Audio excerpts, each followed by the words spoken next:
विरोध में शाहीन बाग बन गया है। मंगलताला फुलवारी में भी धरना चल रहा है। सब्जी बाग पहले से ही बाग है, फिर भी यहाँ का धरना शाहीन बाग कहा जा रहा है। 10 दिनों से यहाँ हो रहे प्रदर्शन में महिलाओं की भागीदारी देखकर पटना के पत्रकार हैरान हैं। कभी भी किसी भी समुदाय की महिलाएं इस तरह से पटना में आंदोलनरत नहीं हुई। मनीष कुमार ने सब्जी बाग से रिपोर्ट भेजी है।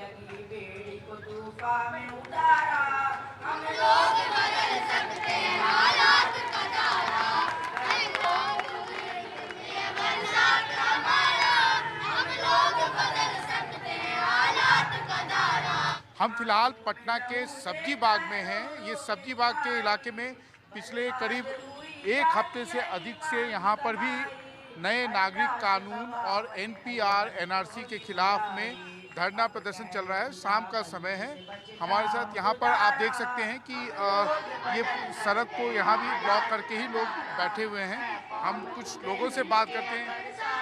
एक चीज़ बताइए, क्या है आप लोग की मांग, क्या है?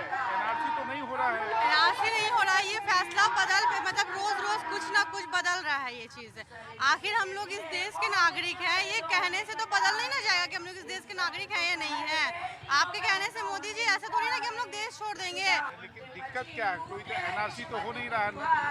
नागरिक कानून क्या नहीं हो रहा है? एनआरसी बात कैसे नहीं है? इतने दिन से हम लोग जो बैठे हुए हैं, हम लोग को कोई सुनवाई नहीं हो रही है। माँ बहनें, छोटे बुजुर्ग, बच्चे सब लोग यहाँ पे आकर के बैठे हैं जो, और उसके लिए सरकार अभी कुछ हम लोग का आज हम लोग का फैसला होने वाला था, आज फैसला नहीं हुआ और 4 हफ्ते के लिए बढ़ा दिया गया है। हम लोग पीछे नहीं हटने वाले हैं। लेकिन नागरिक कानून तो कानून दूसरे तो नागरिकता देने का कानून है। आपका तो कुछ छीना नहीं जा रहा है, तो ये सबूत तो मांगा जा रहा है कि आप देश के नागरिक हैं या नहीं है। हम कागजात क्यों दिखाएंगे कागजात? आप है कौन? आप प्राइम मिनिस्टर है, ठीक है, आप अपने दायरे तक रखिए ना। ऐसे ही बैठे रहेंगे जब तक हम लोग की सुनवाई नहीं होगी, तो ऐसे ही बैठे रहेंगे। सबसे पहले हम लोग को कोई परेशानी नहीं थी। अगर वो वोटर आईडी कार्ड से हमारी नागरिकता नहीं मानते हैं और हमने वोटर आईडी कार्ड से उन्हें सरकार बनाई थी, तो फिर क्यों वो बने? अगर हमारी नागरिकता वोटर आईडी कार्ड से नहीं साबित होगी, जब तक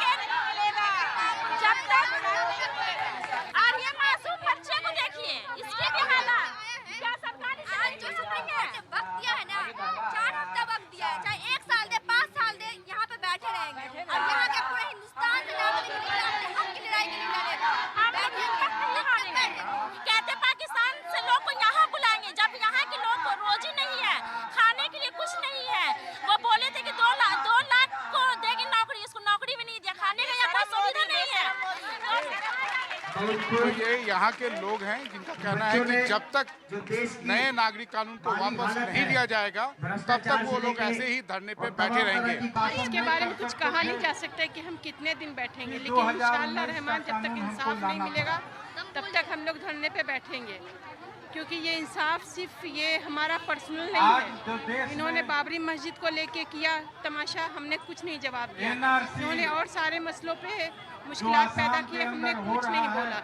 इसलिए क्योंकि हम जानते हैं कि हम जहाँ नमाज पढ़ेंगे वहाँ हमारी मस्जिद है, और जहाँ हम कुरान लेके बैठ जाएंगे वो इबादत करने की जगह है। लेकिन आज इन लोगों ने संविधान पे हमला किया है। अम्बेडकर के बनाए सारे उसूलों को ख़त्म करने की कोशिश कर रहे हैं। ये नहीं सोचते हैं ये कि क्या वो पागल थे? वो पढ़े लिखे थे जो हमने सब कुछ करके दिखा दिया। आज के दौर के लिए सही तौर तरीके से जीने के लिए वो एक सही उसूल बना के चले गए। चाहे वो रोजगार के जरिए कहना चाहे बच्चे, चाहे वो पढ़ाई के जरिए कहना चाहे बच्चे, हर कोई कह रहा है कि हमारे देश को उन्होंने उजाड़ के रख दिया है, बर्बाद करके रख दिया है। सोचते भी नहीं हैं किसी उसूल को, किसी कानून को लाने में कि इससे हमारी जनता पे क्या असर होगा। लखनऊ के घंटा घर के प्रदर्शन में कमाल खान को ऐसा क्या नया दिख रहा है जिस पर वो अपनी बात लंबी रिपोर्ट के जरिए दर्ज करना चाहते हैं। ब्रेक के बाद।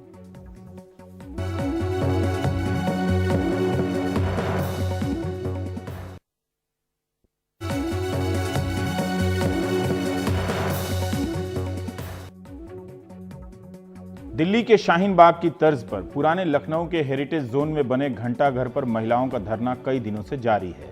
खुले आसमान के नीचे 24 घंटे चल रहे इस धरने में सिविल नाफरमानी भी है, रचनात्मक नारे भी हैं, कलात्मक पोस्टर भी है और CAA और NRC के खिलाफ बेचैनी से उपजी नज़में भी। इस कड़ाके की ठंड में धरने पर बैठी महिलाओं और लड़कियों के चारों ओर पुलिस का पहरा है और ये पहरा उनके संकल्प को और मजबूत बना रहा है, प्रतिरोध की नई नज़मों को जन्म दे रहा है। कमाल खान की ये रिपोर्ट देखिए।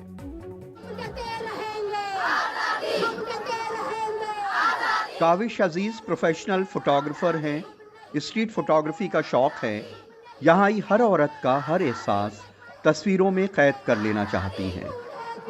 परचम बन गई उनकी चुन्नियाँ, इनके चेहरों के संकल्प, हवाओं में लहराती उनकी मुट्ठियाँ, उनकी आंखों की बेचैनी, उनके गुस्ताख नारे, सब उनके कैमरे में कैद होते जाते हैं। इस एहतजाज पे उन्होंने खुद भी एक नज़्म लिखी है। तुम लगाओ हथकड़ी, तुम चलाओ लाठियाँ, अब मनाओ खैर, तुम निकल पड़ी हैं बेटियाँ। सियासतों की आड़ में जो जुल्म तुमने ढाए हैं, सियासतों की आड़ में जो जुल्म तुमने ढाए हैं, रवायतों को तोड़कर निकल पड़ी हैं बेटियाँ। न डर पुलिस का है इन्हें, न वर्दियों का खौफ है। मकान छीन लोगे तुम, दुकान छीन लोगे तुम, तुम्हारे डर को रौंदने निकल पड़ी हैं बेटियाँ। लिबास में ही ढूंढते रहोगे नाम धर्म तुम, यहाँ तिरंगा ओढ़कर निकल पड़ी हैं बेटियाँ। ये दिल्ली की शाहीन हैं, ये लखनऊ की जीनतें, संभालने को मोर्चा निकल पड़ी हैं बेटियाँ। लगाओ जितने लांछन लगाना है लगा ही लो, ये गालियाँ नकार कर निकल पड़ी हैं बेटियाँ। चुरा के कंबलों को तुम बिछौना छीन लेते हो, करा के रोशनी को गुल उजाला छीन लेते हो। कभी हो मारते इन्हें, कभी हो कोसते इन्हें, इन आदतों पे थूक कर निकल पड़ी हैं बेटियाँ।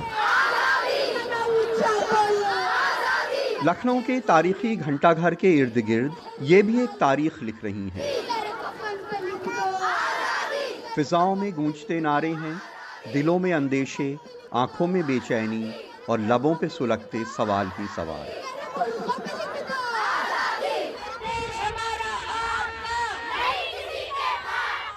यहाँ मौजूद उम्मे कुलसूम ऐलान कर रही हैं कि सिविल नाफरमानी का परचम उठाए वो हिंदुस्तान की बेटी हैं जिसके अंदर इस मुल्क का हर रंग बसता है।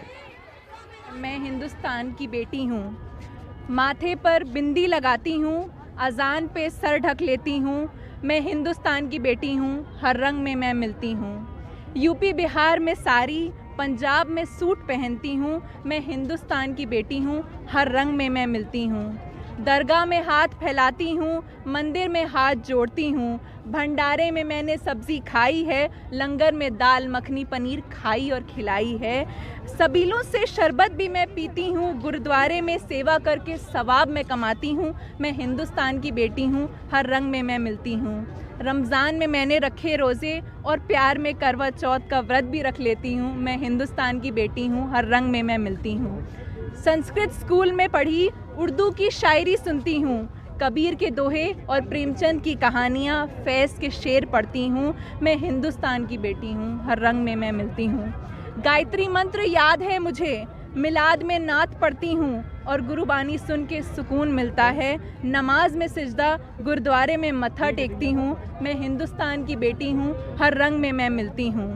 दिवाली में जलाए दिए, ईद में सिवई खाई, लोहड़ी में किया भांगड़ा, क्रिसमस में हर साल चर्च में कैंडल जलाई और होली में गुलाल लगाती हूँ, रमज़ान में इफ्तार करवाती हूँ। मैं हिंदुस्तान की बेटी हूँ, हर रंग में मैं मिलती हूँ।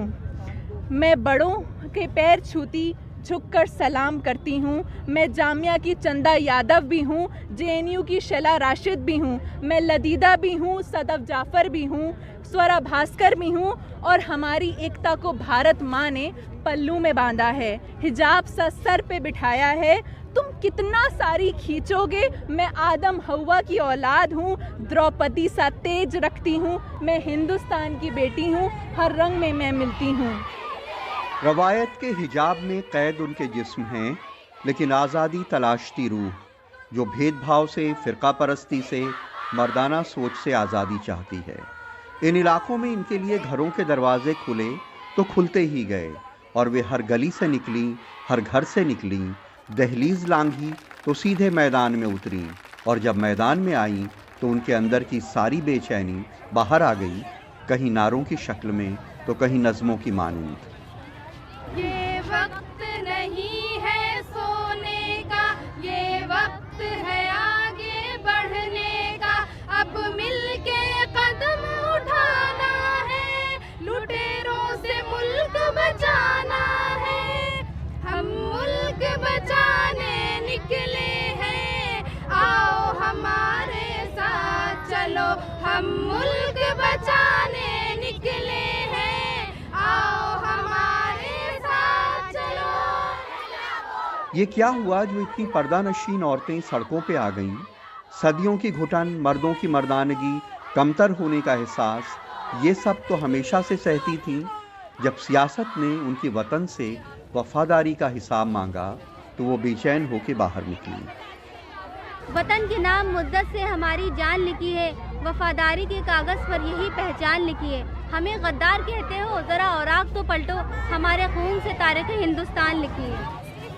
इनमें तमाम ऐसी हैं जिन्हें तालीम नहीं मिली, शायद सीए और एनआरसी भी नहीं समझती, लेकिन इस अंदेशे से भरी हैं कि 3 पुश्तों का हिसाब ना मिला तो कहीं गैर मुल्की ना बता दी जाएं। लेकिन पढ़ने वाली बच्चियां काफ़ी जानकार हैं। ज़ारा इरफान भी नज़्म में बताती हैं कि वो इन सर्द रातों में यहाँ क्यों धरना देती हैं। कपड़ों से जब पहचान होने लगे, महिलाएं जब परेशान होने लगे, स्टूडेंट्स जब कुर्बान होने लगे, सबूत देना पड़े अपनी वतन परस्ती का, नागरिकता पर जब सवाल होने लगे, ठंड में फिर ठिठुरना पड़ता है, अपने हक के लिए लड़ना पड़ता है। एनआरसी कानून है जो आया, उसके तहत सबका नाम रजिस्टर कराया, सबने अपनी पहचान जब बताया, आधार वोटर पैन कुछ ना काम आया। ऐसी सरकार हो तो फिर डरना पड़ता है, अपने हक के लिए लड़ना पड़ता है। फिर सीएए कानून है आया, उसने मेजॉरिटी को पहचान दिलाया, सबने मोदी मोदी गाया, पाक बांग्ला की माइनॉरिटी को भी देश का नागरिक बनाया। देश की ही माइनॉरिटी को अपनी नागरिकता साबित करना पड़ता है, अपने हक के लिए फिर लड़ना पड़ता है। अब कोई उनकी वतन परस्ती पे शक न करे, इसलिए वे तिरंगे लेके आई हैं। कुछ ने तिरंगे से हिजाब बनाया है तो कुछ उसे चेहरे पे पहनती हैं और मुल्क की शान में तराने भी गाती हैं।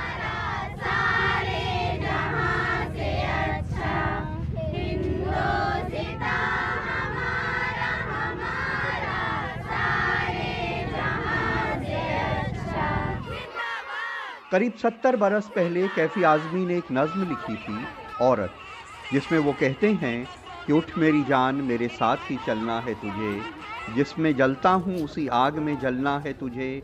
जन्नत एक और है जो मर्द के पहलू में नहीं, उसकी आज़ाद रविश पे मचलना है तुझे। कद्र